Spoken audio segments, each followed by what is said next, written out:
Bom, antes de tudo, eu gostaria de agradecer ao Franklin, ao Bruno, toda a equipe da Santa Casa, principalmente ao Bruno e ao Franklin pelo convite. Dizer que é uma honra estar falando aqui para vocês, porque eu acho não, tenho absoluta convicção de que o grupo da Santa Casa, se a gente fosse coroar a neurocirurgia de Minas, com certeza uma das pedras mais preciosas e brilhantes seria a neurocirurgia da Santa Casa. Bom, então nós vamos falar um pouco sobre hematoma subdural crônico. Esse ano é um ano muito especial para mim, porque eu completo 25 anos de formada. Uau! Então nós vamos falar um pouquinho sobre hematoma subdural crônico e Ctrl L. O hematoma subdural crônico, ele é muitas vezes subestimado, né? É uma coleção no espaço subdural, que é no espaço virtual, tem componentes às vezes heterogêneo, né? Às vezes é uma coleção hipodensa, pode ser isodensa também, ao cérebro, na imagem da tomografia. Não existe, assim, um tempo delimitado, específico para início dos sintomas e para que ele possa ser considerado um hematoma subdural crônico, geralmente um período de 3 ou mais semanas para que ele atinja um tamanho que possa promover algum tipo de sintoma. Então, quando nós falamos dessa entidade de hematoma subdural crônico, como o próprio nome está dizendo, nós falamos um tempo maior, no período maior do que geralmente os autores consideram mais que 3 semanas. Ele é bilateral em 20% das vezes, e na apresentação, em até 9% das vezes, tem sangramento agudo intermeado com sangramento crônico, né, com a subdural crônica. É uma moléstia mais comum no gênero masculino, geralmente são 3:1, e essa proporção ela vai diminuindo à medida que o tempo vai passando, ou seja, quanto mais velho o paciente fica, menor essa desproporção entre homem e mulher, isso vai ficando mais igual, geralmente, então, em torno de 5 para 100 mil habitantes, isso vai aumentando, chegando a 57 para 100 mil habitantes após os 70, 75 anos. Então, à medida que o tempo vai passando, essa incidência vai aumentando. Existe uma projeção que, em 2050, pessoas acima de 65 anos façam parte de 40% da população. Agora, imagina você, um universo como esse, daqui a algumas décadas, em que 40% da população vai ter mais que 65 anos, então a prevalência dessa moléstia vai ser muito maior. Esse artigo é bem interessante, um artigo de 2017, em que ele faz uma análise histórica e clínica do hematoma subdural crônico. Então, um dos primeiros autores a descrever, o primeiro autor a descrever o hematoma subdural crônico foi Johann Wepfer, que descreveu o primeiro caso de hematoma subdural crônico. Virchow, ele descreve esse termo aqui, que é bem clássico, né, de pacmeningite hemorrágica. Putnam e Cushing, eles foram os primeiros a descreverem esse termo hematoma subdural crônico. Watanabe, ele foi o primeiro a produzir modelos em animais, modelos experimentais de subdural crônico, e esses autores aqui descreveram coisas muito importantes e muito interessantes, como a estrutura da cápsula, como a importância de fatores relacionados a processo inflamatório nessa gênese, e inclusive a utilização de alguns medicamentos, como a dexametasona, que inibiria a formação da membrana. Então, nós temos aqui um achado histológico, em que nós temos uma neoformação de vasos, um espessamento da parede dos vasos, uma migração de células inflamatórias, então existe um processo inflamatório que nós vamos entender daqui a pouquinho. Então, nesse trabalho, ele vai descrevendo historicamente como foi surgindo o tratamento do hematoma subdural crônico no decorrer das décadas, né, e dos séculos. A trefina foi um dos primeiros tratamentos, né, depois começou-se a estudar a questão da teoria inflamatória na gênese do hematoma subdural crônico, a teoria do ressangramento, e também a possibilidade do hematoma subdural crônico ser consequência do higroma subdural. Na Idade Média, na Idade da Pedra, aliás, nós temos vários exemplos, vários espécimes de crânios que foram encontrados com trepanações ou com trefinações, especialmente os incas foram um dos primeiros povos a utilizarem, e eles tinham uma boa sobrevida, visto que os crânios que eram encontrados, eles já tinham uma absorção da borda, então, ou seja, esse paciente aqui, ele sobreviveu à trefina. Então, o que nós tínhamos?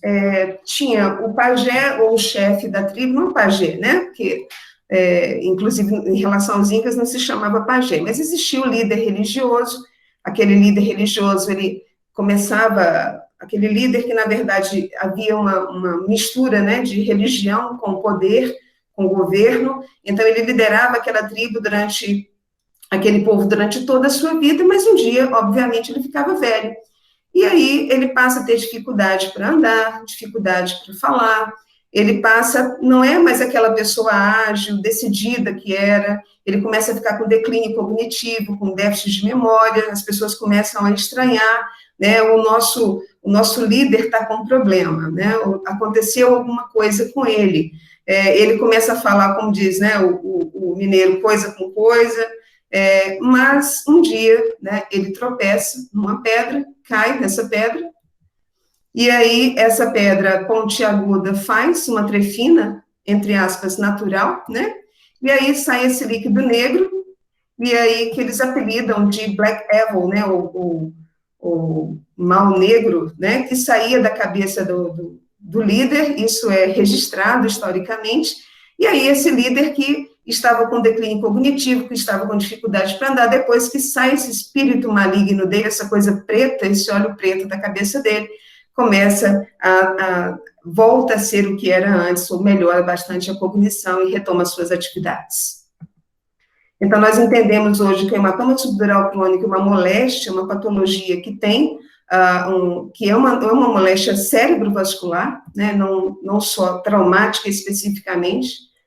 Então, nós temos um paciente que cai, um sangramento nesse espaço, que é um espaço virtual, que é um espaço subdural.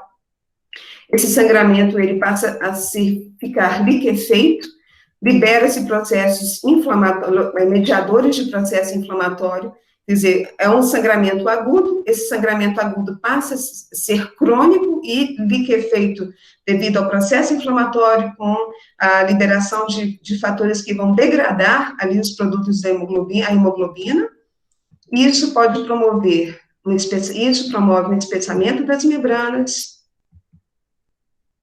com neovascularização, com neogênese vascular, né, com mais sangramento e o aumento do hematoma. Então, aumento da atividade fibrinolítica, né, um processo inflamatório crônico com angiogênese, tudo isso após uma queda, formação dessa membrana e proliferação vascular. Então, esse é um processo que se inicia com um trauma, na maioria das vezes ele pode ser espontâneo, mas um pequeno sangramento, processo inflamatório, aumento da atividade fibrinolítica, processo inflamatório com angiogênese, mais sangramento, e é um processo que se retroalimenta. Então, nós temos aqui um espessamento das membranas e uma extensa angiogênese. Olha que interessante, a borda, nós vimos que o espaço subdural, ele é um espaço virtual. Então, nós temos a dura mater e a aracnoide, e esse espaço que é um espaço capilar, espessura capilar, que é um espaço virtual.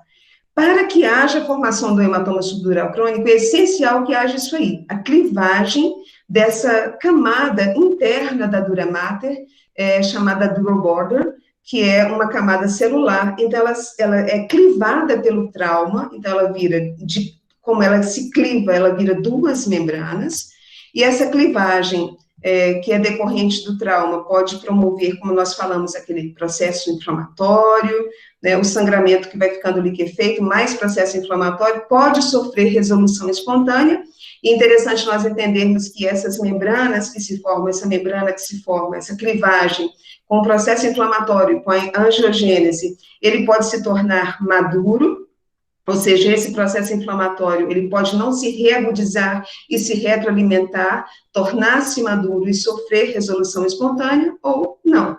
E aí nós temos vários outros fatores envolvidos, lembrando que a maior parte dos pacientes São pacientes idosos, muitas vezes com uso de polimedicamentos, com várias outras comorbidades. Agora, é importantíssimo isso. Pré-requisito é que haja potencial, um espaço subdural potencial suficiente para que haja formação do hematoma subdural crônico. Então, vamos rever novamente. Há um trauma, na maioria das vezes, a formação daquele split, uma clivagem daquela camada celular da dura mater, a camada mais interna. Esse sangramento pode ser um sangramento venoso, pode ser um sangramento arterial. Isso pode levar, como nós já falamos, uma cronificação desse hematoma, né? Então, esse coágulo que antes era solidificado, ele passa a ser liquefeito. Todo aquele processo que nós já falamos de angiogênese, ressangramento. Isso pode se resolver espontaneamente com o amadurecimento dessas membranas, amadurecimento, entre aspas, do processo inflamatório, mas pode ser necessário cirurgia para que esse hematoma se resolva. Mas esse trauma também pode resultar no hematoma subdural agudo, que é uma entidade bem conhecida. E esse hematoma subdural agudo, ele pode se cronificar, mas isso só acontece em 20% das vezes, e ele pode evoluir tanto para sangramento venoso a mais, ou sangramento arterial a mais, depende da gênese também desse hematoma subdural. Nós sabemos que o hematoma subdural agudo, ele pode vir, por exemplo, de uma laceração das veias ponte, ou pode vir de um sangramento arterial, de um vaso cortical, de uma artéria cortical. Então, tanto arterial quanto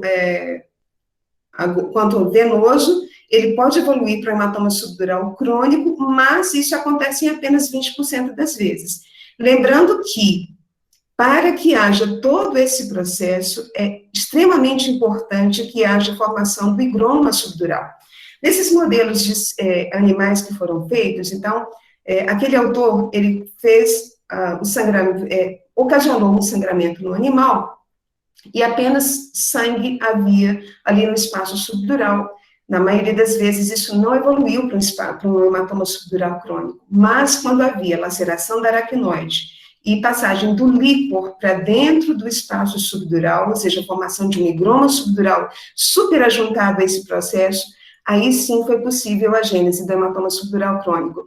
Eu acho extremamente importante, porque muitas vezes nós classificamos higroma subdural de um lado e hematoma subdural crônico de outro, como se fossem coisas muito distintas e uma não pudesse estar conectada à outra.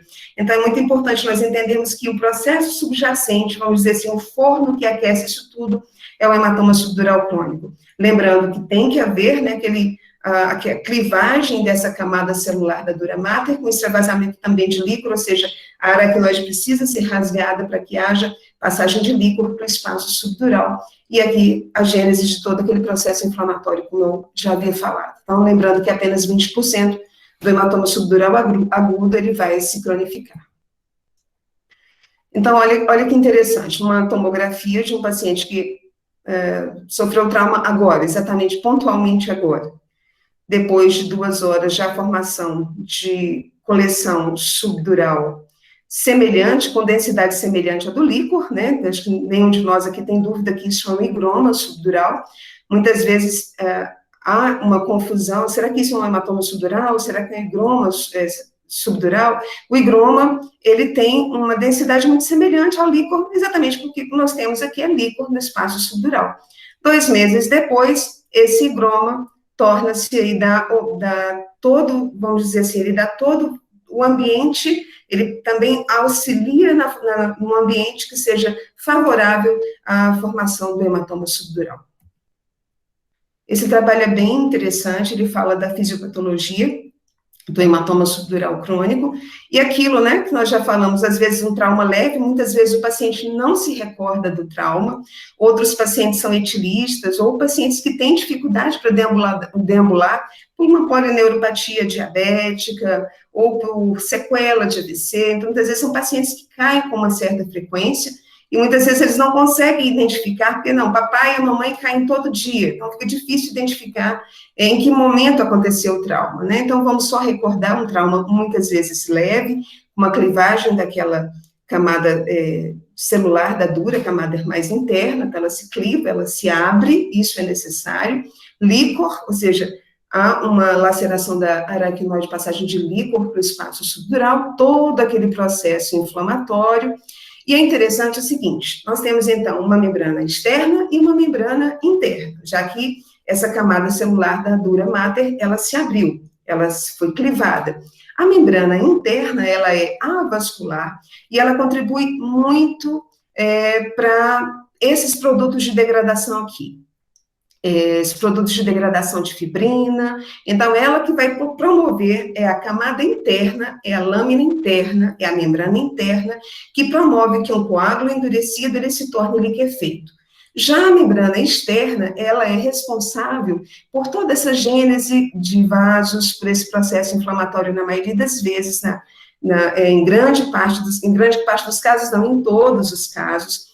E o grande responsável pelo aumento do hematoma subdural crônico é a membrana externa. Lembrando que a membrana interna, quando ela promove essa degradação de produtos de fibrina, né, de hemoglobina, ela promove um substrato, um subsídio para que haja processo inflamatório. Então, quanto maior essa degradação, mais processo inflamatório. Então, na verdade, as duas membranas, elas trabalham aumentando o hematoma, mas de uma forma bem mais contundente a membrana externa. Esse outro trabalho também fala sobre gênese do hematoma. Por que a gente está falando tanto sobre fisiopatologia? Porque é extremamente importante nós entendermos isso para podermos entender as estratégias de tratamento, né? Um trabalho relativamente recente, e aqui nós temos, então, a membrana externa, que ela é mais espessa, a membrana interna, que ela é mais aderida, né, ao tecido cortical, tecido cerebral, propriamente dito, é uma membrana avascular, e é interessante que há alteração de receptores relacionados à aquaporina, e há alteração por causa desse processo inflamatório da vascularização do córtex subjacente. Então, existe um quadro demencial associado ao hematoma subdural crônico que, ao nosso ver, primariamente, se nós não entendermos a fisiopatologia, nós vamos entender, que esse paciente está com subdural crônico, um hematoma subdural crônico volumoso, e é por isso que ele está com esquecimento, mas ele não vem, quando ele chega com aquele volume para você, se nós formos escolher a história de uma forma mais detalhada, esse declínio cognitivo, ele é progressivo, ele é paulatino. E por que isso acontece? Não é só e principalmente pela compressão do hematoma, mas pela alteração de metabolismo do córtex subjacente. E isso é extremamente importante, porque se nós entendermos isso e tratarmos de uma forma adequada o paciente vai ter melhora da vascularização, vai ter melhora do fluxo sanguíneo do córtex subjacente e desse processo inflamatório que acontece no córtex subjacente. Então, mais uma vez, recrutamento de células inflamatórias, angiogênese, fibrinólise, né, mais hemorragias.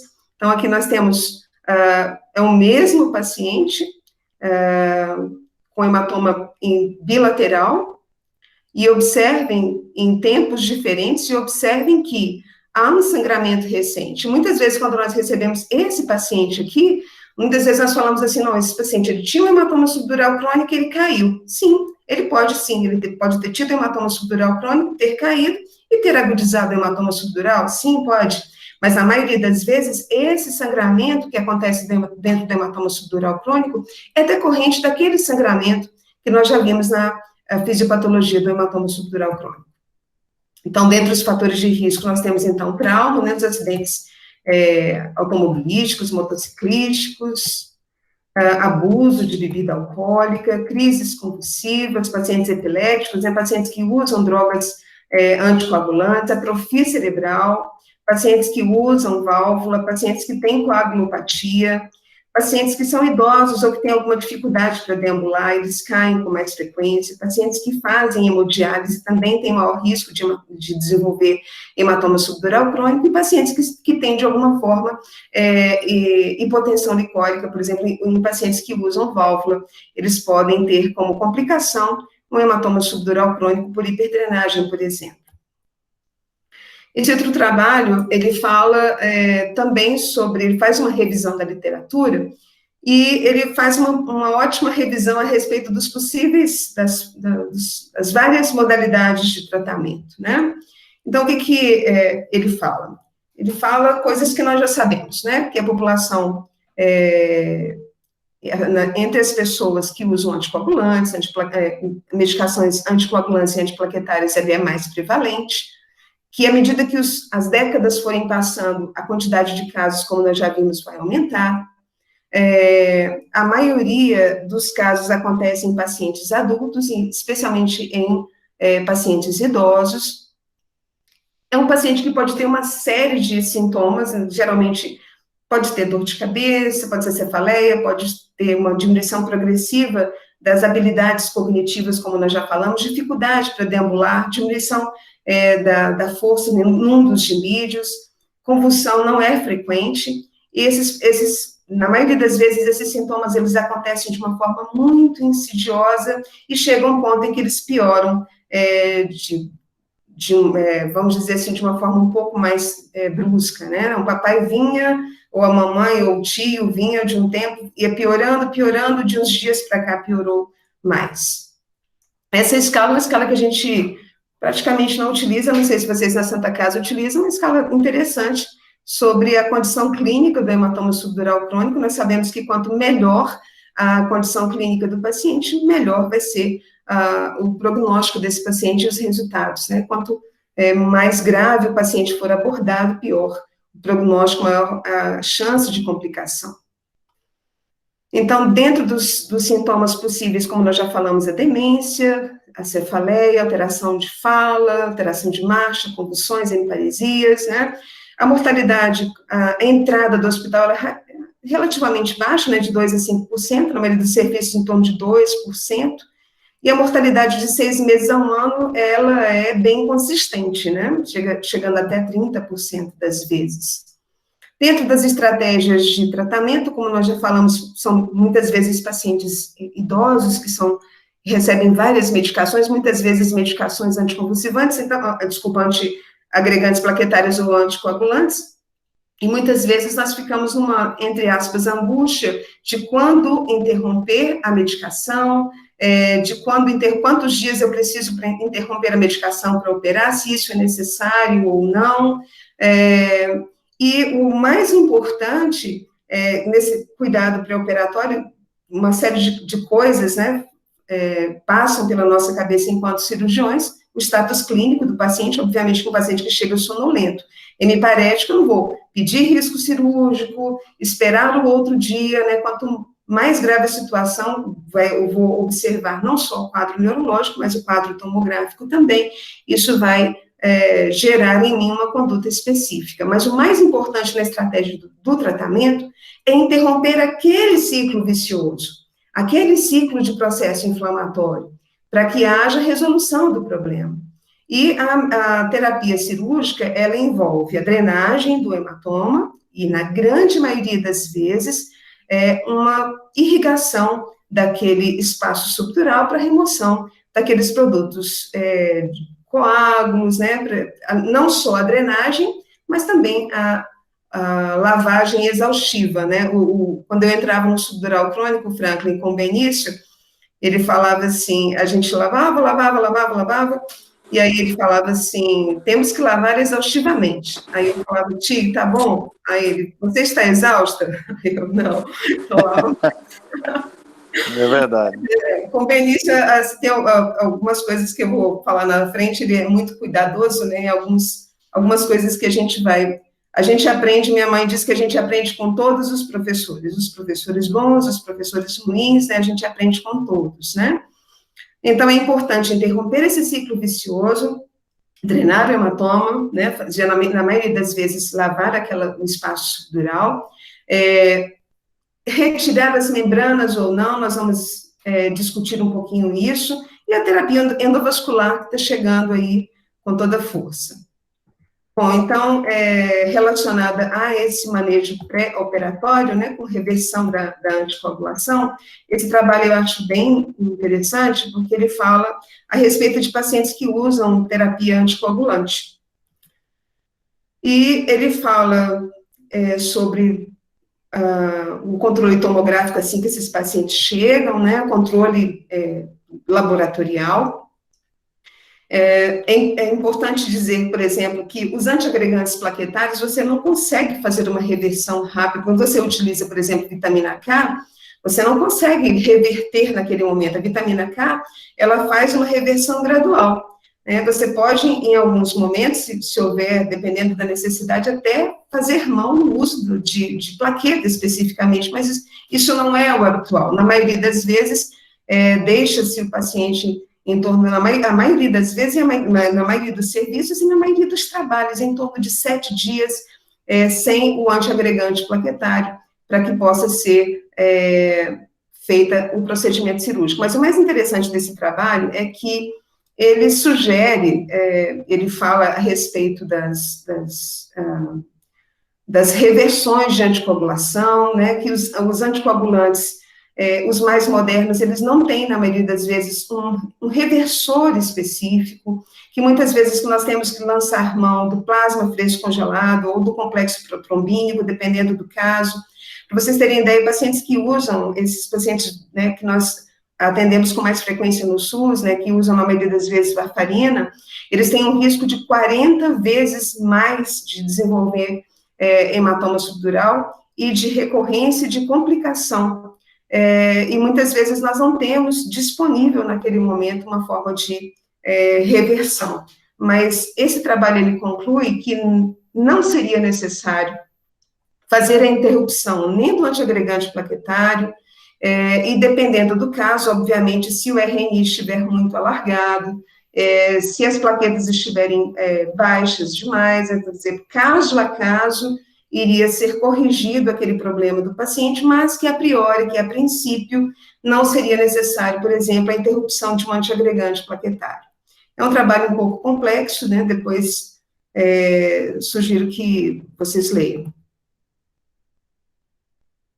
Esse outro trabalho também é um trabalho recente, ele fala da influência de drogas anticoagulantes e de antiplaquetárias no outcome, né, desses pacientes com hematoma subdural crônico, e eles chegam à seguinte conclusão, que nem o antiagregante plaquetário, nem a droga anticoagulante, elas influenciam no risco de recorrência do hematoma subdural crônico.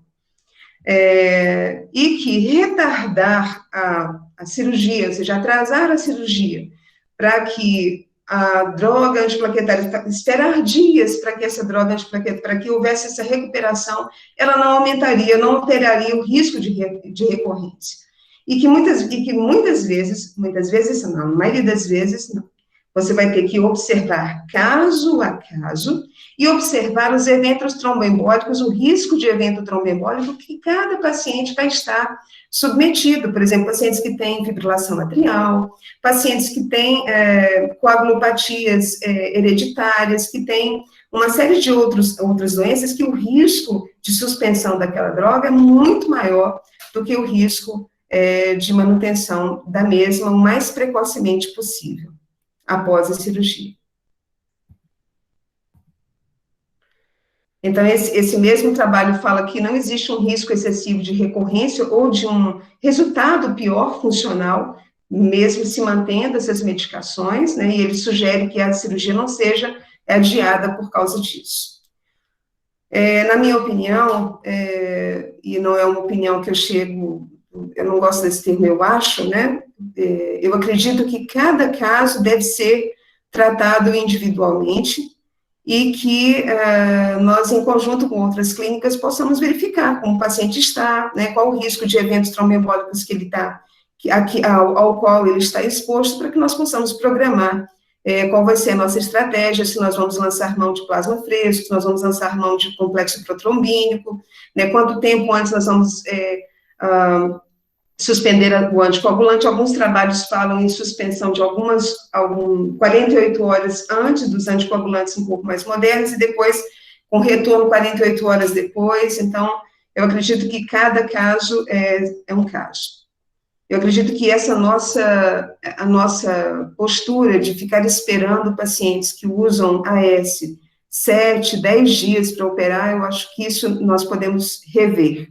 Claro que observando as peculiaridades de cada paciente. Muito bem, e o tratamento conservador? É possível observar um paciente com hematoma subdural crônico? Existem cirurgiões que operam todos os casos de hematoma subdural crônico. À medida que o tempo vai passando, nós vamos ficando, o nosso elan vai diminuindo, né? A nossa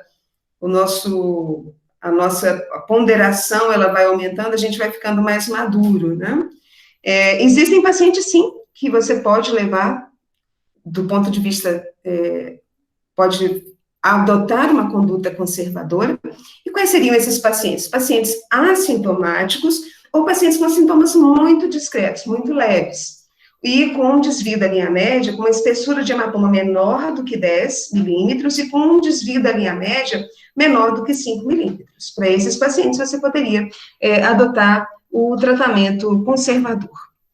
Como, por exemplo, esse paciente, que tem uma espessura menor do que 10 e não tem desvio da linha média, então ele foi optado por manter o tratamento conservador. Qual seria os pacientes que seriam submetidos a tratamento cirúrgico? Pacientes que têm sintomas mais severos, né? Hematomas maiores, de maior espessura. Lembrando que a cirurgia versus o tratamento conservador, relacionado à melhora, claro que nesses pacientes com hematomas maiores e com sintomas maiores, obviamente, o tratamento conservador, ele não vai adiantar, ele não vai resolver. Agora, em pacientes que foram optados tratamento conservador, como naquele caso, em até 50%, em 40% a 50% das vezes, ele vai evoluir para tratamento cirúrgico. Então, esse manejo vai variar de 30% a 90% das vezes, variando de cada amostra de estudo, né? Ou seja, de 100 pacientes, 30 precisaram de cirurgia, até 90% precisando de cirurgia. Isso variou, como ele fez uma revisão sistemática da literatura, variou de estudo para estudo. Muito bem, então aqui nós temos o hematoma subdural crônico, com uma característica, né, ele é multiloculado, ele tem áreas hiperdensas, tem áreas hipodensas, tem um grande desvio da linha média, e nós entendemos que um desvio da linha média num paciente que sofresse um trauma agudo hoje, né, agora, nesse momento, e tivesse um desvio de mais de 15, talvez até 20, como ele tem aqui, de 15, né, milímetros, como mais ou menos ele tem aqui, seria praticamente, ele estaria descerebrando em Glasgow 3, né, ele estaria comatoso. Muitas vezes chega um paciente assim, um pouco sonolento, hiparético, mas é porque primeiro, ele tem atrofia, ele tem espaço, e esse hematoma, ele aconteceu de forma paulatina e gradual. Então, nós temos desde características assim, multiloculado, até essa característica de hematócrito, que a gente chama os autores chamam de característica em separado, como se tivessem dois conteúdos, né? Então, um sangramento mais recente e um sangramento mais antigo.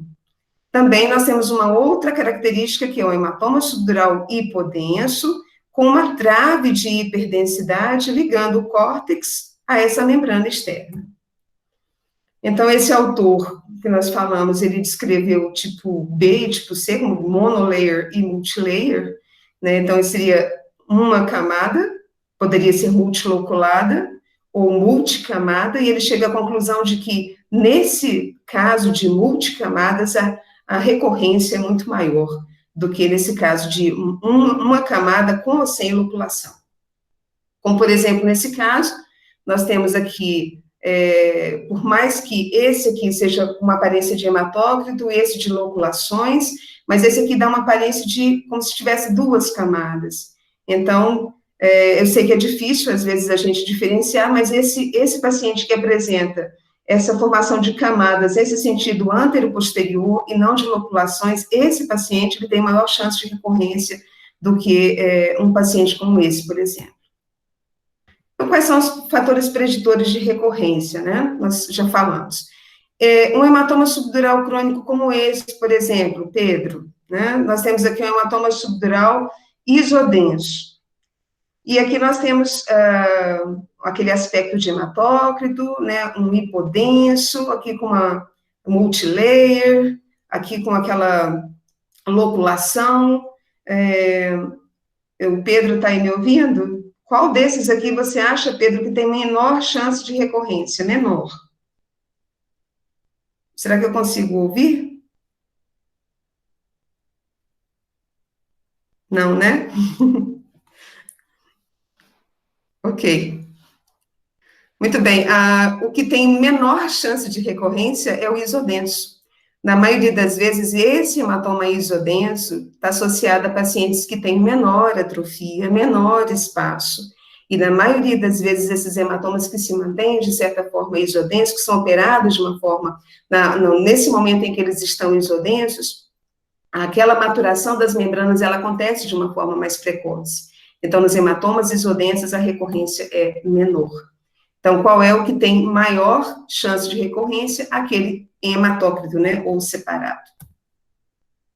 Então, os fatores de recorrência são utilização de drogas anticoagulantes, antiplaquetárias, atrofia cortical significativa, o paciente que tem hematomas muito volumosos, aqui, por exemplo, um paciente que tem hematoma isodenso tem menor chance de recorrência.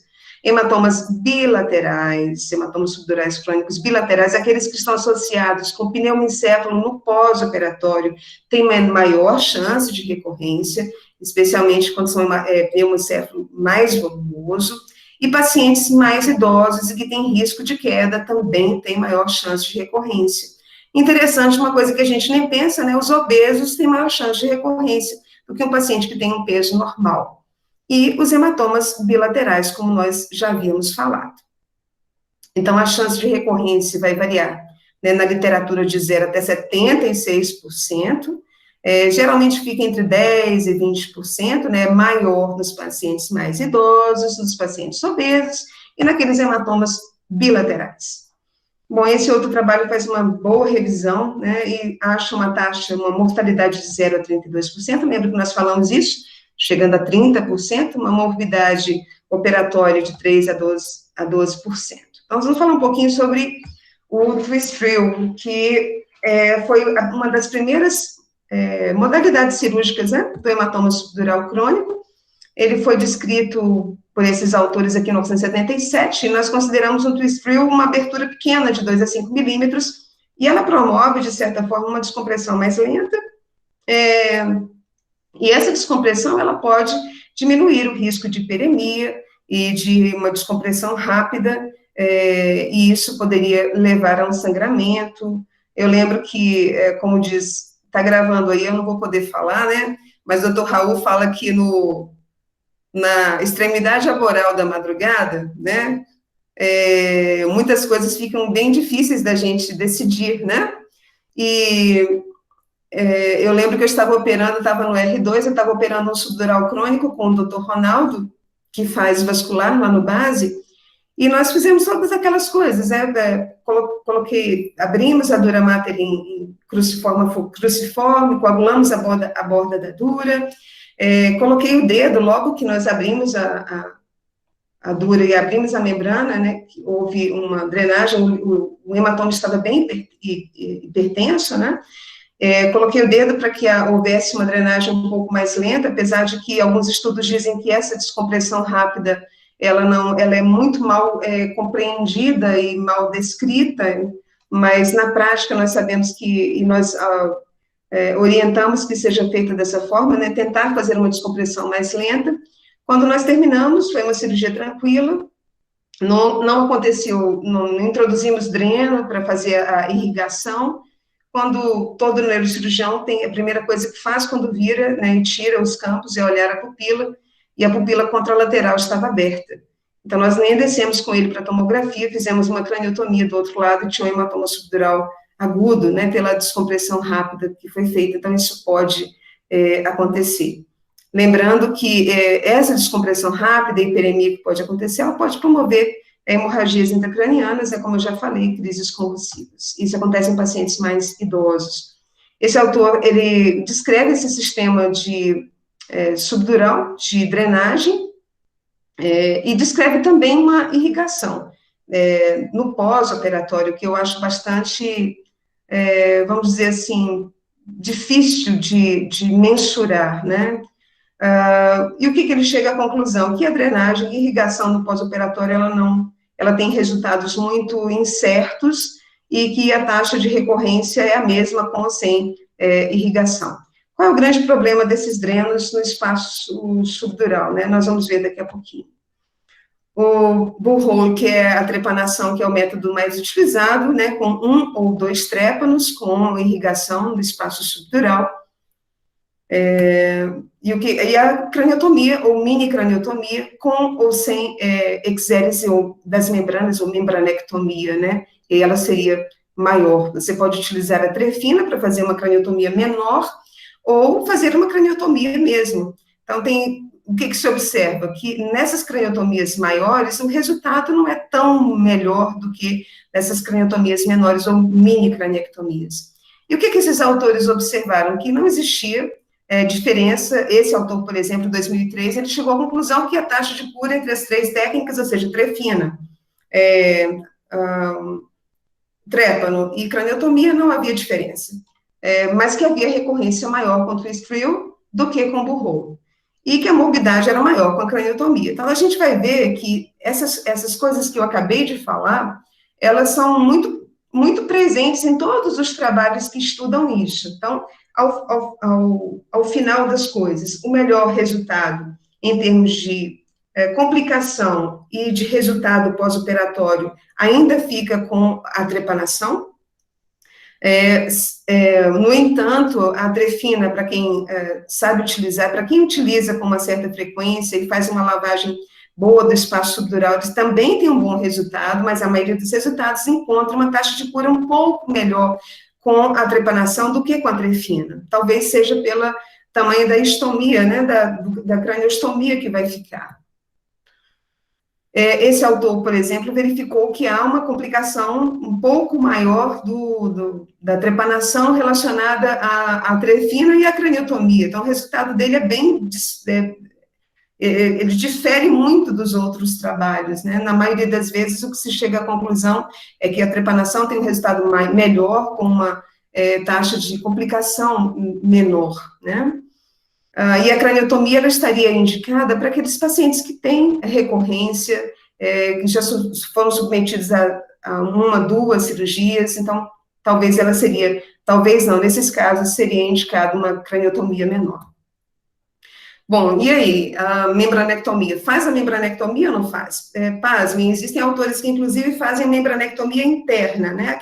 Aquela membrana interna que está bem aderida ao córtex. Eles fazem fenestrações, né, fizeram de tudo, fenestrações naquela membrana, e o que eles observaram? Que a membrana interna, você mexer com a membrana interna não vai mudar, e que a membranectomia, ela estaria, vamos dizer assim, mais focada, ou estaria mais, exatamente, focada na membranectomia da parte externa, né, na membrana externa daquela cápsula, daquela cápsula. Agora, quando fazer a membranectomia? O que eles observaram? Muito bem, para os casos mais simples, o borehole ou twist drill, a craniectomia, a mini craniotomia ou a craniotomia para os casos em que há recorrência, em que o paciente tem algumas outras complicações, coágulos mais formados, coágulos mais recentes que ficam mais difíceis de serem retirados com a trepanação, mas que o resultado, tanto da craniotomia quanto da mini craniotomia, ele tem mais complicações, tanto intraoperatórias quanto pós-operatórias, e ficam reservados para pacientes mais velhos e com recorrência, e com características, como nós já falamos, mais específicas, como, de novo, sangramento. Esse trabalho vem falar novamente a mesma coisa que nós já havíamos falado, né? Ao final de todos os trabalhos que eu pesquisei, foram dezenas, a maioria conclui que a trepanação é um método bem seguro para isso, né?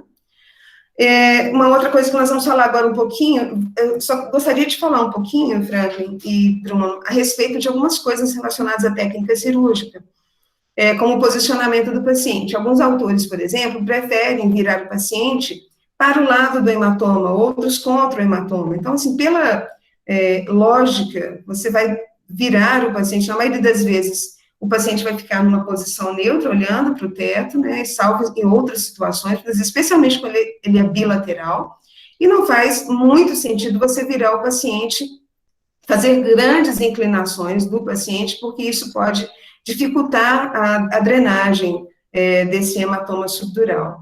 Muito importante também o manuseio dos drenos subdurais. Muitas vezes nós somos tentados a introduzir sondas, né? Muitas vezes a sonda que nós temos disponível é apenas uma sonda uretral, é uma sonda, ela é um pouco mais endurecida, muitas vezes nós nos empolgamos, entre aspas, ao manusear aquela sonda, vamos para frente, agora para trás, agora para baixo, vamos lavar para... Né? E às vezes utilizamos a seringa na pressão da mão. Então, uma coisa interessante é não introduzir, claro que isso vai variar de serviço para serviço. Por exemplo, no hospital de base, é muito frequente introduzirmos sonda uretral no espaço subdural. Mas as complicações, elas acontecem, por exemplo, sangramento, né, porque a membrana, apesar de ser uma membrana avascular, a membrana externa, ela é supervascularizada. Às vezes, aquele dreno toca na membrana externa e promove um sangramento que naquele momento você não está vendo, mas que lá na frente vai perpetuar o hematoma, e a própria introdução do hematoma, da sonda dentro do parênquima cerebral. Então, abertura da dura de forma cruciforme, é importantíssimo fazer a coagulação da margem da borda da dura, para que haja uma estomia realmente, para que haja uma craniostomia, para que você possa fazer uma lavagem. É muito interessante, uma das coisas que te dão uma certa segurança, é você utilizar uma equipe de soro, que vai correr na pressão daquele espaço subdural, vai te permitir. Então, você coloca, por exemplo, o equipo na porta, ali da craniotomia, da trepanação, e deixa com que o soro fisiológico entre para que a lave sem que haja a introdução da sonda. Outros utilizam sondas bem mais maleáveis, mais flexíveis, de silicone, que são bem mais molinhas, e aí tentam introduzir uma quantidade menor e fazem a irrigação, não sei se vocês já viram, você tira o êmbolo da seringa, conecta no dreno, deixa só a seringa sem o êmbolo, coloca soro, e o soro vai descendo à medida que o próprio espaço subdural vai permitindo. Apesar dos trabalhos não concluírem que 2 trépanos é melhor do que 1 trépano, pela lógica, para que você possa lavar, entre aspas, de uma forma um pouquinho mais adequada, ter 2 trepanações facilita, por exemplo, você inserir soro fisiológico, por exemplo, num trépano, para que drene pelo outro. Mas os trabalhos não mostram que haja diferença entre 2 trépanos e 1 trépano. A maioria das vezes não tem essa diferença. No João, nós temos esse hábito de fazer 2 trépanos, eu não sei como vocês fazem na Santa Casa, no base também são 2 trépanos. Salvo em subdurais muito pequenos, né, Franca? Às vezes o subdural, ele é completamente frontal, ele não é frontoparietal, e você fazer 2 trépanos é como se você fizesse um trépano ao lado do outro, né? Interessante, uma coisa que eu não falei, é que os hematomas fronto-basais, são aqueles hematomas que se estendem para a base, eles têm uma maior incidência de recorrência. Muito bem, nós estamos terminando já, tá? Fica à vontade, Kelly, pode falar à vontade. Está muito bom. Mobilização precoce, eu tiro o paciente, cabeceira reta, cabeceira elevada, levanta, seu João, né, o senhor vai ter trombose, não fique quietinho, deixa 1 dia, deixa 2 dias. Também é às vezes, uma controvérsia, né? Então, o que nós observamos? A mobilização precoce, ela é interessante sim, mas não tão precoce. O que a maioria dos trabalhos fala? A maioria dos trabalhos, aliás, nenhum trabalho chegou à conclusão de que você mobilizar o paciente de uma forma precoce vai aumentar a recorrência. Não existe esse trabalho. Que vai te falar assim, não, o P é significativo, se você tirar o paciente da cama, ele vai aumentar a recorrência. O que se observa é que, se você deixou um paciente com dreno, pela lógica, você não vai permitir que o paciente fique andando com dreno. Deixar dreno subdural ou deixar dreno subgaleal, só para a gente voltar um pouquinho à vaca fria. O dreno no espaço subdural pode ser deixado? Pode. Ele é melhor do que o dreno no espaço subgaleal? Não, ele não é melhor do que o dreno no espaço subgaleal, nós vamos ver isso. Agora, você deixar um paciente, como pacientes que ficam, né, 1 dia ou 2 com dreno, dependendo do débito, né, pelo dreno. E aí aquele vozinho fica lá com a cabeceira reta, vai ficando, né, como diz o mineiro, vai ficando. 1 semana, 10 dias, sem mobilização. Então, que é um paciente que também, voltando, né, um paciente que tem todas aquelas comorbidades possíveis, aumenta o risco de pneumonia, de atelectasia, de fenômenos tromboembólicos, né? Então, é importante nós termos isso em mente e entendermos que, sim, a cabeceira plana versus a cabeceira elevada, sim, existe sim um maior risco de recorrência para pacientes que têm cabeceira acima de 30 graus, isso é verdade. Então, preferencialmente, cabeceira reta. O que muitas vezes a gente chega no CTI, às vezes o paciente está em Trendelenburg, né? Mas a cabeceira é reta. Mas o que os trabalhos falam é que se você mantiver uma cabeceira elevada, sim, vai ter maior risco de recorrência. Isso, então, vai variar de paciente para paciente, mas a orientação é deixar a cabeceira reta, a mobilização mais precoce possível, desde que você tenha retirado esse dreno, nós vamos falar um pouquinho sobre dreno, e, assim que for possível, reiniciar a terapia antitrombótica, a terapia antiplaquetária ou de anticoagulação que cada paciente já estava utilizando, uma vez que se você decidiu no pré-operatório por suspensão. Então, após 7 dias, em torno de 7 dias, a terapia antiplaquetária, 7, 10 dias, e em torno de 48 horas, a anticoagulação propriamente dita, em pacientes com muito risco, maior risco, pacientes com FA, pacientes com histórico de tromboembolismo pulmonar, de múltiplos fenômenos trombóticos, então você vai discutir com o clínico, vai conversar, né, de uma forma multidisciplinar para chegar a essa conclusão. Muito bem, faz ou não faz a tomografia? Nós sabemos também que o controle tomográfico do hematoma subdural crônico é pobre. Muitas vezes a gente faz uma ótima cirurgia até ver o cérebrozinho, né, começando a voltar, e isso é importante, o cérebro começar a voltar para diminuir a chance de recidiva, por isso que, pela lógica, a cabeceira reta, ela auxiliaria nisso, no retorno do córtex, que isso é importante também para diminuir o risco de recidiva, mas nós sabemos que encontrar alguma quantidade de líquido no espaço subdural no pós-operatório é normal. Então, quando você faz o exame pós-operatório, também vai variar de serviço para serviço. Então, o que é mais lógico? Se a cirurgia, se correu tudo bem durante a cirurgia, fazer uma imagem logo no pós-operatório, no primeiro pós-operatório, com um tempo muito curto, você vai fazer a tomografia, obviamente, no intuito de verificar se houve algum sangramento, alguma coisa, especialmente se não há melhora clínica do paciente, mas entendendo que vai haver uma quantidade de líquido, no espaço subdural. Muito bem, então,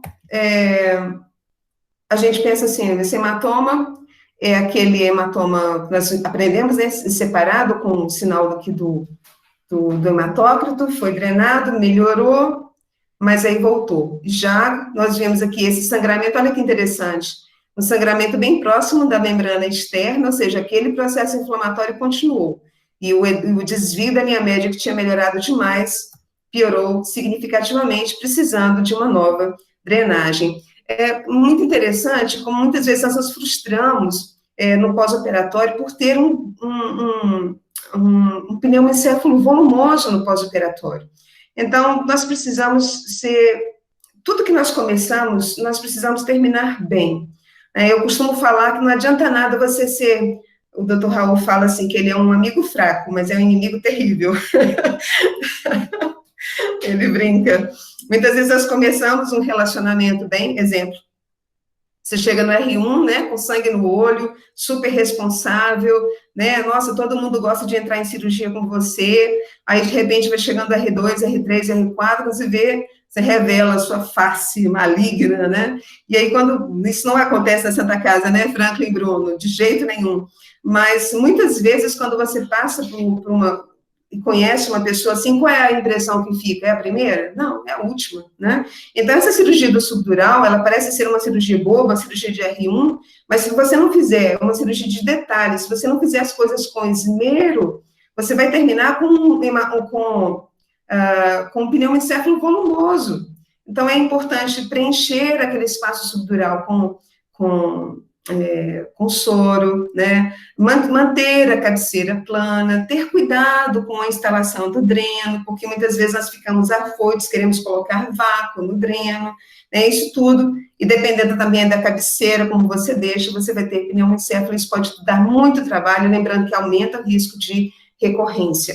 Esse autor, ele estudou os drenos, e ele verificou que a drenagem do espaço subdural, ela diminui a recorrência em torno de 50%.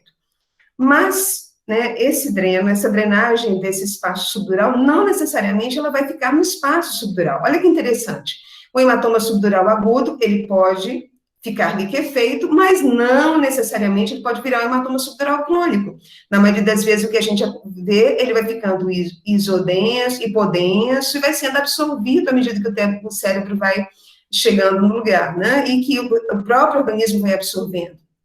Mas ele pode, sim, evoluir para o hematoma subdural crônico, e aqui ele pode ter aquela multilayer, ou com trabéculas, né, nesse sentido horizontal, no sentido mais transversal. De qualquer forma, a lavagem, o dreno no pós-operatório, né, ele vai permitir que esses resíduos, eles saiam daqui. E é importantíssimo a gente conhecer da fisiopatologia que esse processo, ele seja quebrado, que esse ciclo vicioso seja quebrado.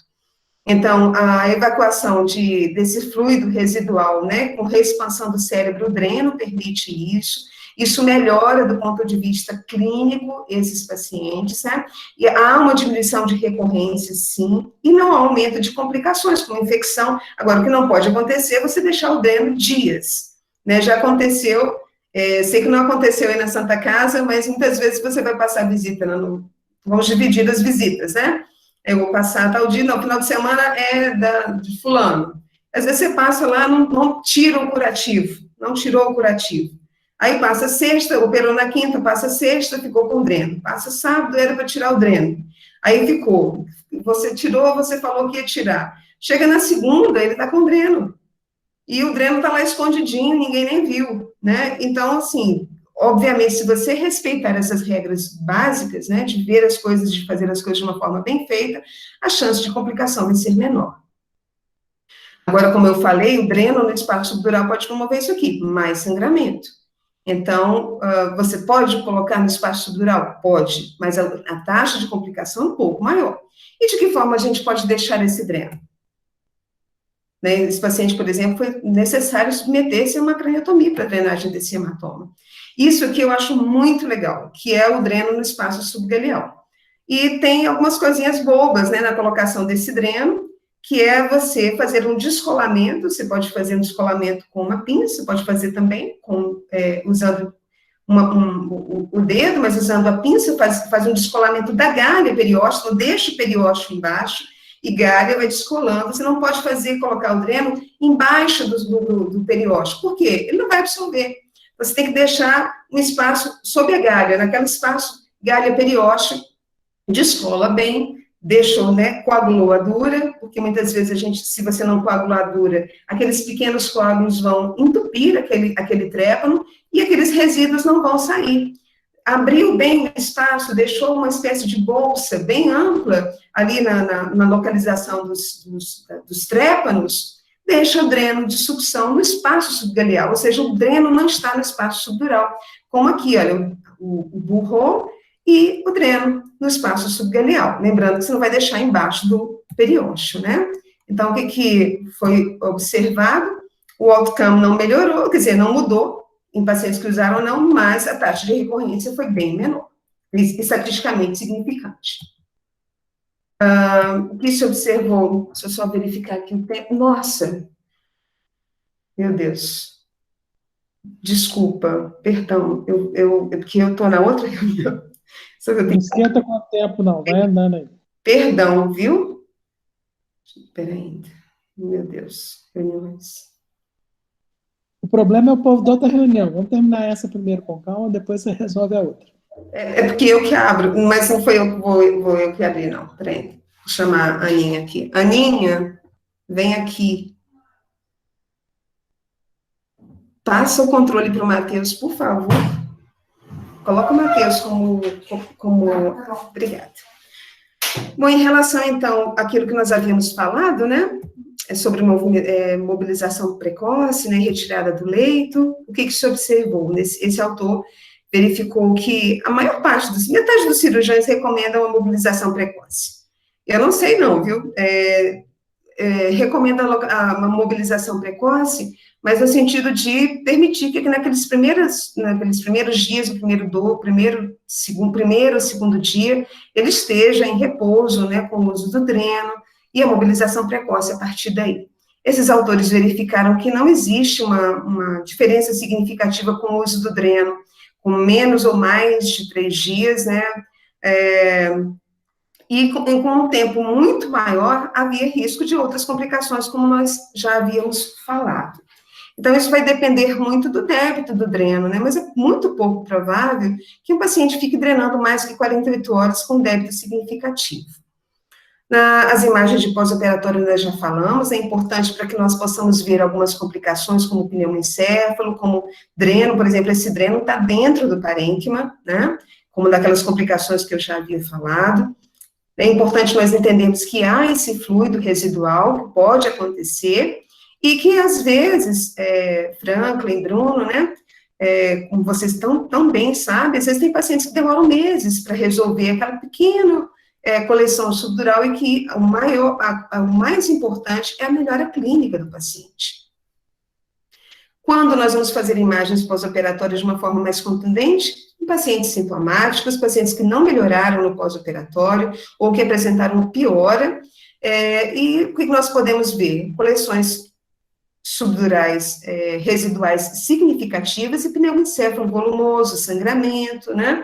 Então, é importante nós entendermos que esse controle tomográfico é pobre, mas que muitas vezes é necessário, sim. Muitas vezes um paciente como esse, que se submete à cirurgia, no pós-operatório, ao invés de haver melhora, além de a coleção subdural ser mantida, o desvio da linha média, claro, melhorou um pouco, vai ser mantido, ele teve uma complicação, pode não estar associada à cirurgia, claro, pode não estar associada à cirurgia, fez um AVC hemisférico contralateral, tem um pouquinho de sangue aqui nesse ventrículo, né, fez um desbalanço, na verdade, né, então, é um paciente que evoluiu muito mal. O tratamento conservador vai estar reservado para os pacientes com poucos sintomas, como nós já falamos, ou pacientes assintomáticos. Esse paciente que sofre uma resolução espontânea, ele não é a maioria, vejam que, assim, é uma minoria de pacientes que vão sofrer uma resolução espontânea, lembrando que muitos não são diagnosticados, né, muitos são achados, e muitos pacientes que têm hematoma subdural, por exemplo, esses etilistas, né, muitos têm hematoma subdural, se resolvem espontaneamente, ninguém nem fica sabendo, né. Ainda há carência de estudos que sejam mais bem controlados para que a gente possa entender melhor esse tratamento conservador, mas essa taxa de cura, como nós já falamos também, ela vai variar muito, né, de 15% a 90%, mas a maioria das vezes, em pacientes muito sintomáticos, em pacientes com hematomas mais espessos, vai ser, sim, necessária a cirurgia, mas em pacientes com hematomas menores do que 10 milímetros, sintomáticos ou assintomáticos, ou em pacientes com alto risco cirúrgico, muitas vezes a cirurgia ela pode ser evitada utilizando-se outros ou medicamentos, né, ou outros procedimentos. O uso de drogas anticonvulsivantes nesses pacientes não deve ser feita de forma sistemática, ele deve ser feita de forma caso a caso, apenas em pacientes que têm crises convulsivas ou que desenvolveram crises convulsivas após a admissão ou durante a admissão. Então, apesar de muitos colegas fazerem uso preventivo, não existe nenhum estudo randomizado, controlado, que diga que há um resultado satisfatório do uso da medicação anticonvulsivante de uma forma preventiva, mesmo porque o surgimento de convulsões nesses pacientes não é frequente. Então, apenas para pacientes que já tiveram crises convulsivas, ou pacientes que são etilistas inveterados, pacientes que já tinham epilepsia previamente, ou crises convulsivas previamente, é que você vai utilizar de drogas anticonvulsivantes. Achei interessante trazer os efeitos aqui da atorvastatina, que ela tem um efeito anti-inflamatório, então ela age dentro daquela cascata de inflamação, e ela pode auxiliar, especialmente pacientes que já foram submetidos à cirurgia, que foram submetidos a uma reoperação, e os estudos mostram que ela diminui o volume desses hematomas, tanto em pacientes que têm um risco maior cirúrgico e com uma espessura menor, que foi optada pelo tratamento conservador, ou para aqueles pacientes que foram reabordados, ela diminuiu, na maioria das vezes, o volume desses hematomas, e muitos pacientes conseguiram ficar sem a cirurgia. Ela pode ser utilizada em pacientes sintomáticos e com hematomas muito, muito pequenos, e pode ser utilizada naqueles pacientes com risco maior de recorrência. Se nós pensarmos, então, que é um processo inflamatório, faz todo sentido também pensar na dexametasona, que diminui à medida que o tempo vai passando, ela diminui o volume do hematoma, exatamente por agir ali naquele processo inflamatório.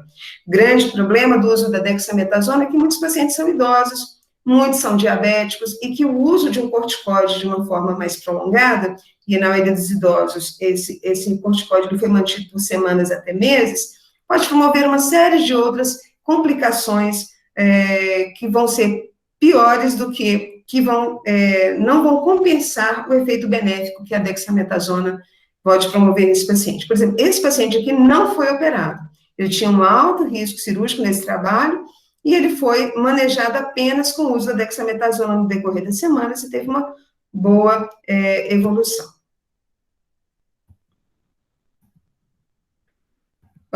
Achei interessante trazer o ácido tranexâmico, apesar dele ser utilizado mais no trauma agudo, né? Lembrando que ele é muito bom no trauma tanto moderado quanto leve, no trauma grave não tanto, especialmente nas primeiras 3 horas, sem aumentar o índice de complicações tromboembólicas. Existem alguns trabalhos utilizando o ácido tranexâmico para o hematoma subdural crônico especificamente, mas a maioria dos resultados ela é incerta. Então, alguns trabalhos dizem que pode haver melhora, mas não existe nenhum resultado substancial sólido da melhora com o uso do ácido tranexâmico no hematoma subdural crônico. É mais para o trauma agudo, né? Tanto para o trauma leve, moderado, e não para o trauma grave, especialmente nas primeiras 3 horas. Finalizando, nós temos, então, o uso dos inibidores da angiotensina. Esse trabalho é interessante porque eles tiveram que interromper o trabalho, porque o resultado com o uso da angiotensina no pós-operatório desses pacientes era tão bom, comparado com aqueles que não utilizavam, que eles tiveram que suspender. Ele também age regulando aquela cascata inflamatória. Agora a gente vai chegar a falar um pouquinho sobre tratamento endovascular, né? Mandai foi um dos primeiros que fez esse relato. Eu acho interessante que no começo se pensava apenas para as recorrências, e atualmente nós estamos falando a respeito de pacientes que são ou assintomáticos ou paucissintomáticos, e como terapia única para o hematoma subdural crônico. Esse paciente, por exemplo, nós observamos que tem um espessamento de membrana, tem sangramento recente, tem aquele sinalzinho, né, até começando um sinal do hematócrito. É um paciente que foi submetido à embolização da artéria meningeia média, dos ramos frontais e parietais da meningeia média, que irrigam a dura mater, e que teve resolução espontânea desse hematoma.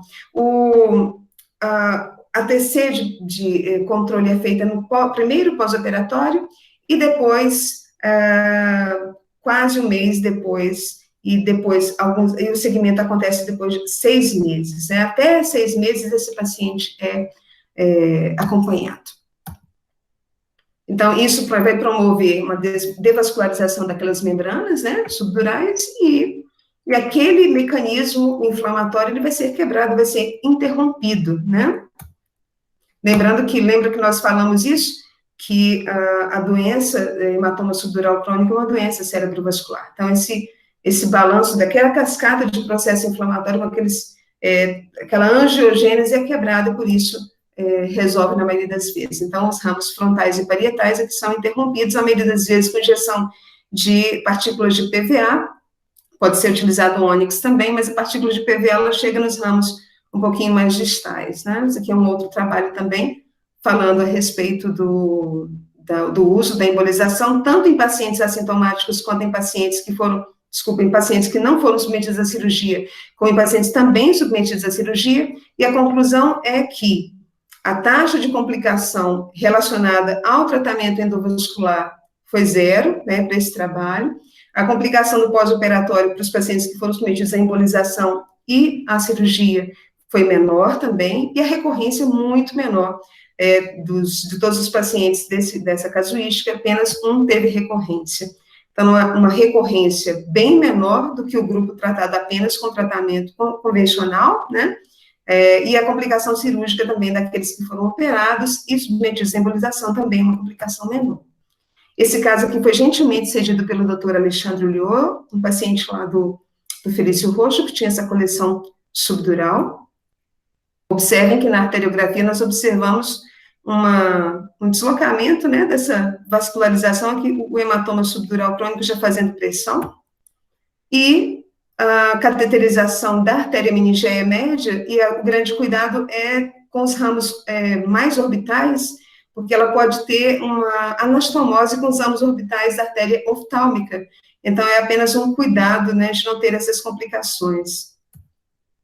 O paciente no pré-embolização e pós-embolização, pré e pós-embolização. E aqui o resultado, como eu falei, a tomografia é feita já no primeiro pós-operatório, e esse paciente acompanhado no decorrer de 6 meses teve uma ótima evolução. Era um paciente com mais de 80 anos, com uso de anticoagulantes, né, com uma série de eventos que fariam com que a taxa de recorrência fosse maior. Concluindo, não é tão simples um hematoma subdural crônico, eu amei estudar isso, porque estudar e compreender faz com que a gente fique mais apto a tratar as coisas, sempre estar se atualizando, né, seguir a rotina. Eu sempre falo que a rotina, ela nos protege, e quanto mais você segue uma rotina, menos complicação você vai ter. Lembrando que a gente tem que ser flexível, né, para lidar com as situações difíceis que vão acontecendo.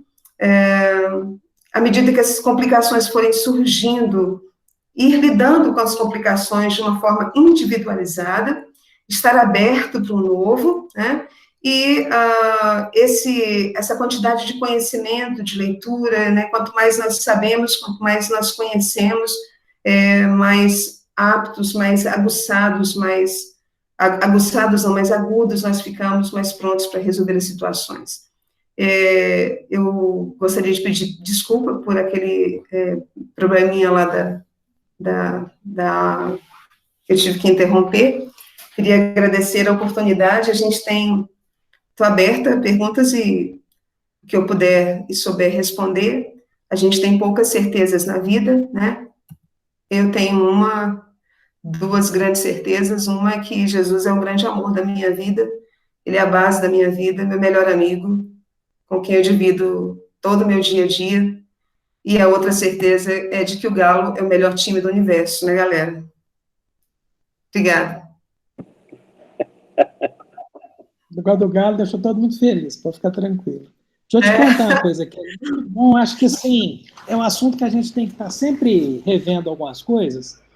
Você vê na Santa Casa eles não têm uma conduta. Eu tenho a minha conduta, que é diferente do Marco, que é diferente do Wilson. Eu, pessoalmente, eu adoro mini cartomia, fazer cartomia pequenininha de um diâmetro de 4 centímetros, que eu acho que a gente enxerga melhor as coisas, é mais fácil de lavar. Eu gosto de usar a sonda de Nelaton lá dentro, com muito cuidado, ela é muito delicada, eu gosto de usar para lavar bem. Nem todo mundo faz igual, tem gente que prefere 2 buracos, mesmo lá no serviço. Eu só acho que a gente tem que manter é o que você falou, manter uma rotina. Se eu faço assim, faz assim, porque cada dia você fazer uma técnica diferente não funciona. A gente tem que aprender uma técnica, fazer ela bem feita, porque ele dá certo. Eu acho que o mais difícil no subdural é o momento da reoperação, porque a tomografia é feia, às vezes o doente piora pelos motivos mais diversos possíveis, porque faz uma pneumonia, porque faz uma infecção urinária, e a gente acaba reoperando o hematoma subdural quando ele não precisava ser operado, era apenas uma questão de tratar o problema clínico antes de operar. que você acha disso? Isso que você falou é bem interessante, mas acho que tem duas coisas que vão auxiliar bastante a gente. Primeiro, um paciente que vai ser submetido a uma cirurgia para hematoma subdural, se ele já estiver grave, entubado, em coma, é mais difícil da gente fazer essa mensuração da melhora clínica dele.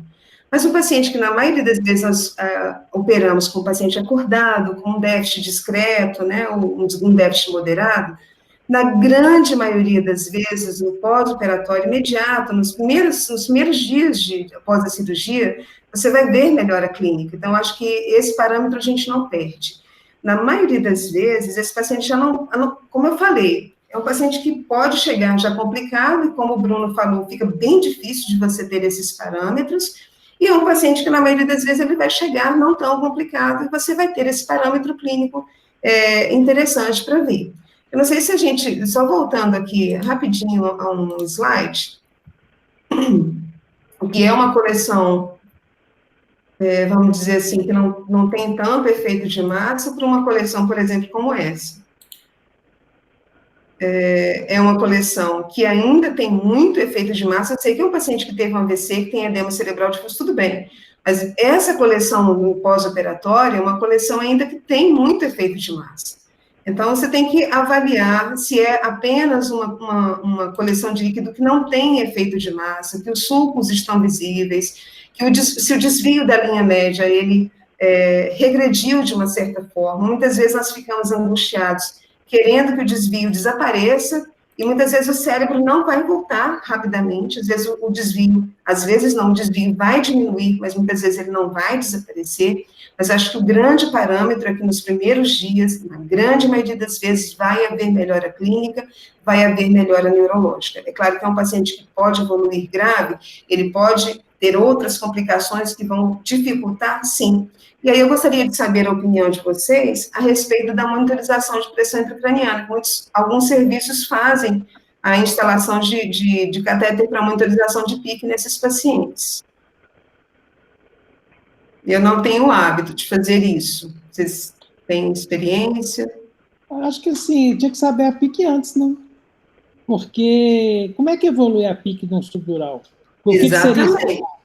Exatamente, concordo. Ele não deve ter uma pique muito grande, muito alta, um paciente idoso, então, assim, esse negócio da pique, ela é muito... Sem contar, né, é um paciente que vai estar com dreno, a pique vai dar negativa na maioria das vezes, né, vai estar com... Não, mesmo que a gente saber isso. O que me incomoda, às vezes, é aquele paciente. O paciente opera, melhora um bocado, passa 2 dias, ele piora. Aí você fica naquele negócio, ele piorou, mas ele fez uma pneumonia. O paciente que tem muita comorbidade, esse paciente, às vezes, a gente se perde. Tem outra coisa, outro dia teve um Franklin com um paciente desse, o paciente saiu 0, fez um déficit motor agudo, completo. Uma convulsão antes, né, Bruno? Não, acho que não é convulsão, acho que é um fenômeno isquêmico da córtex, aquele problema vascular da córtex. Que eles fazem déficit motor, ficam uma meia hora com déficit, volta, faz déficit motor, volta. Eu acho que isso não é convulsivo, acho que isso é isquêmico, ele vai fazendo a doença é vascular. No que você mexe naquilo, tem um grupo de pacientes que fazem os déficits transitórios, são difíceis de avaliar. É interessante. Nesses casos, Bruno, nos casos, por exemplo, que você já sabe que é um paciente grave, que a chance de recorrência é muito grande, para esses casos, eu acho que a embolização é muito bacana. Ou você associar uma droga, como, por exemplo, uma droga simples, como a atorvastatina, né? Eles mantêm, a maioria dos autores mantém por 2 a 3 meses no pós-operatório, em torno de 20 miligramas por dia, né, de atorvastatina, que é uma medida que muitos trabalhos têm resultados bem sólidos. Então, acho interessante a gente abrir o leque, assim, especialmente para esses pacientes que nós já sabemos que tem uma chance maior de complicar de recorrência, né? Mas realmente é bem difícil você observar o que é complicação, o que é só resíduo pós-operatório do que é uma recidiva. Ô, Kelly, tá me ouvindo? Tô, doutor Carlos. Doutor Carlos, não. Deixa eu te falar uma coisa. Primeiro, parabéns. Revisão fantástica, muito completa. Gostei demais. Tá de parabéns mais uma vez. Segunda coisa, eu achei que você falou muito bem da embolização. Eu acho que muitas vezes, igual lá na Santa Casa, que dispõe de embolização lá, eu acho que nunca lembraram disso. Então, obrigado por ter falado. E uma coisa que eu acho muito interessante na embolização são aqueles pacientes anticoagulados, antiagregados, que você não tem que suspender nada. Você emboliza, melhora o hematoma, os trabalhos têm mostrado que o hematoma melhora e o paciente melhora com risco praticamente zero. E nas recidivas, eu acho que a gente tem que usar e abusar mais da embolização. Está provado também que o resultado é muito interessante. Meu parabéns, excelente, muito obrigado. Falou muito bem mesmo, obrigado. Muito obrigada, doutor Carlos, muito obrigada mesmo.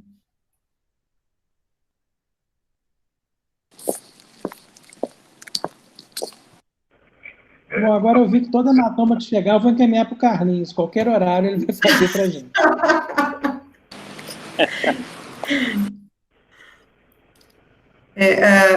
Doutor Carlos, um desses trabalhos que eu estava revisando sobre a embolização fez a embolização no pós-operatório, mas a maioria faz no pré, não é isso?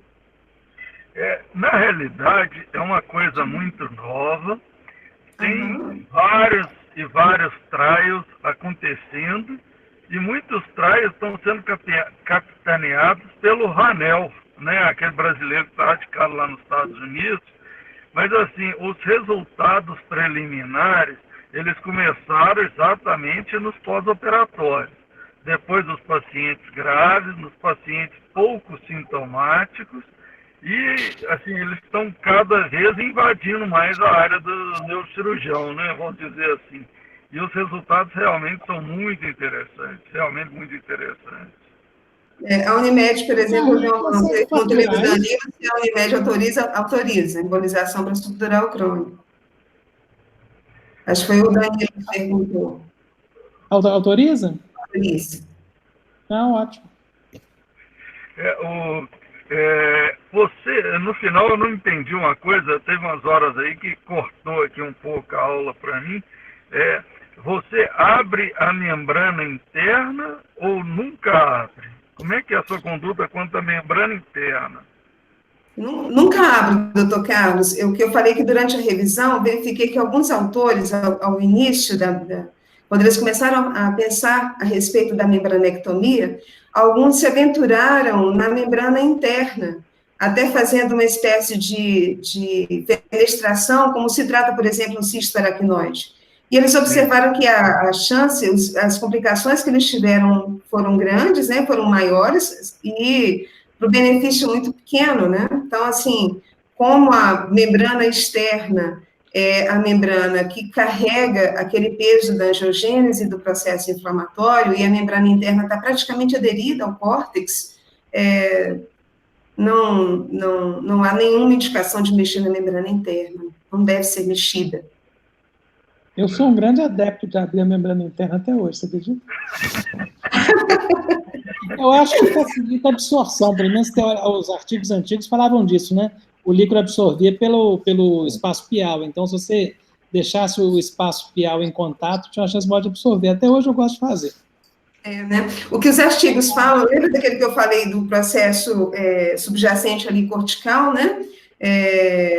Que acontece na membrana interna, aqueles receptores de aquaporina, o que eles observam é que você tirando o volume maior do hematoma e quebrando esse ciclo, tirando aqueles resíduos, automaticamente o metabolismo cerebral melhora, a vascularização melhora, a oxigenação melhora, a cognição melhora, sem necessariamente ter que mexer na membrana interna.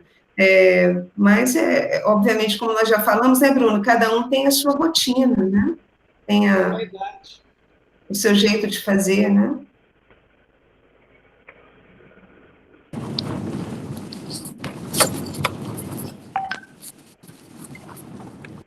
Eu fiquei feliz, eu tenho atleticano na Santa Casa, hein? Que maravilha. Não, tem vascaíno também. É proibido não ser atleticano, sabe? É proibido torcer para times, olha, gente. Olha, se me desse um pouquinho de poder, eu ia proibir Mineiro torcer para time que não fosse. Tudo bem, não é o Galo, mas pelo menos o Cruzeiro, né, minha gente? Por muito tempo foi proibido. Tem mais gente? Alguém que Muito obrigada, viu? tem alguma questão a colocar? Kélia. Oi. Kélia, parabéns pela aula. Vou ter que deixar vocês aí, tá bom? Tá bom, querido. Grande Obrigada. abraço, Viu, sucesso, tá? Obrigada. Muito boa aula, Querido. parabéns. Obrigada. Realmente foi excelente, assim, você fez uma revisão fantástica. Acho que é muito bom porque todo mundo aprende um pouquinho com isso. Está de parabéns. Como a gente não tem Muito mais candidatos Obrigada a pelo perguntar, vamos encerrar por aí. Obrigado, viu, Kélia? Daqui a pouco eu Muito chamo bom, de tá novo. de parabéns.